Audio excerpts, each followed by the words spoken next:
धार्मिक एवं सामाजिक संगठनों का एमसीडी चुनाव को लेकर विचार विमर्श सभा नंदीमल धर्मशाला में संपन्न। सभी संगठनों से एक ही आवाज आई, चाहे जो भी हो, एमसीडी चुनाव में व्यक्ति विशेष नहीं देखना, देश और हिंदू हितों की बात करने वाली पार्टी को ही चुनकर लाना है। सभी ने एक ही आवाज लगाई। 70 साल बाद किसी ने तो हिंदू की आवाज उठाई, और अब उठाई है तो फिर रुकना और झुकना कैसा? किसी और पार्टी के साथ समझौता कैसा? जो हिंदू हित की बात करेगा वही एमसीडी में भी राज करेगा।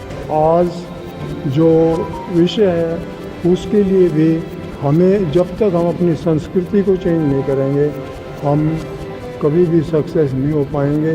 अपनी संस्कृति को चेंज करने के लिए, जैसे अब हमारी कन्याओं को 35-35 टुकड़े कर दिए, बड़े शर्म की बात है। क्यों? क्योंकि हम अपने बच्चों को संस्कृति नहीं दे पा रहे हैं, उनकी संस्कृति नहीं कर पा रहे हैं, इसलिए ये सब कुछ हो रहा है। मैं चाहूँगा कि आज का जो आयोजक हैं, मैं उनको बधाई देना चाहूँगा कि उन्होंने इस लेवल पे आके नरेला की पहली बार, मेरी 83 साल की उम्र हो गई है, पहली बार जितनी संस्थाएं आज इकट्ठी हुई हैं शायद मेरे जीवन में कभी नहीं हुई। इसके लिए मैं आयोजकों का बहुत बहुत धन्यवाद करता हूँ और सभी से अनुरोध भी करूँगा कि मोदी जी के हाथ मजबूत किए जाएँ। कि मोदी जी ही एक ऐसे राजा हमारे पास हैं जो हमारी हिंदू संस्कृति को बढ़ावा दे रहे हैं और सब कुछ आगे बढ़ा रहे हैं। बहुत बहुत धन्यवाद। क्या रहा संगोष्ठी का मुख्य विषय? सबसे पहले देशवासियों को नमस्कार, जय श्री राम, राधे राधे। भारत माता की जय, सनातन धर्म की जय। भारत भूमि का बालक नरेला क्षेत्र से, दिल्ली का प्रांत नरेला से मैं लखन शांडिल्य, रामकथा आदि संस्थाओं से जुड़े हुआ नरेला का एक बालक हूँ। आप सभी को कोटि कोटि प्रणाम। जितने भी चैनल हैं सभी को वंदन है मेरा, आप सभी को। उसके अलावा जैसे आपने पूछा कितनी संस्था, शायद हमारे 36 बिरादरी लगती हैं। 36 बिरादरी नहीं, जितने भी लोग थे नरेला की, आज जितनी भी बिरादरियों की, जितनी भी संस्थाओं के जितने भी प्रमुख थे, सारे के सारे लोग आज यहाँ पे उपस्थित हुए। आज का विषय आदरणीय श्री मनोज बंसल जी को कोटि कोटि वंदन एवं उनके साथ जुड़े हुए लोगों को। उन्होंने सनातन हिंदू एकता के माध्यम से सभी को एक बना करके और अपनी संस्कृति और भारत माता की बढ़ोतरी की अनेकों प्रकार से, नाना प्रकार से बातें आई। आज का विषय मुख्य यही रहा, जिसने हिंदू धर्म को बढ़ाया है, जिसने भारत माता का विस्तार किया है, जिसने हिंदुस्तान का नाम सारे के सारे विश्व के अंदर किया है, हमें तन से, मन से, धन से ऐसी मोदी सरकार को समर्पित होना चाहिए।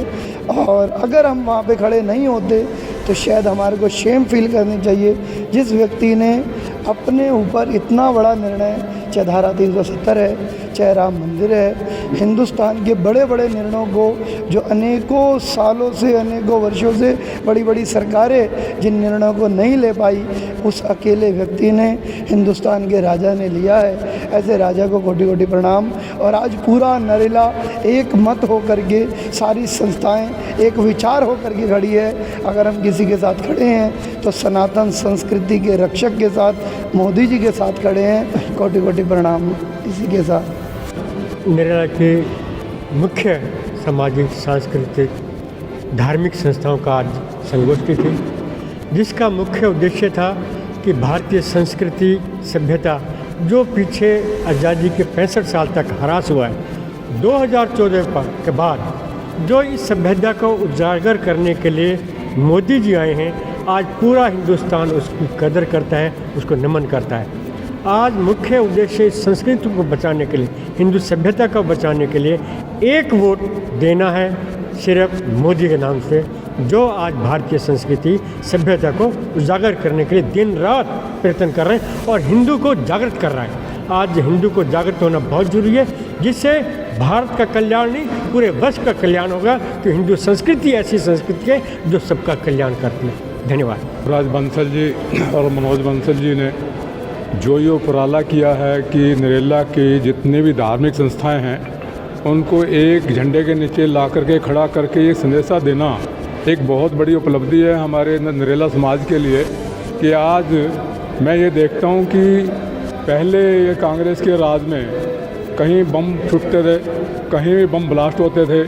जब से ये मोदी जी का हमारे सिर पे हाथ आया है तब से ये सब कुछ बंद हो गया है और ये बहुत बड़ी उपलब्धि है हमारे देश के प्रधानमंत्री श्री मोदी जी को ये जाता है।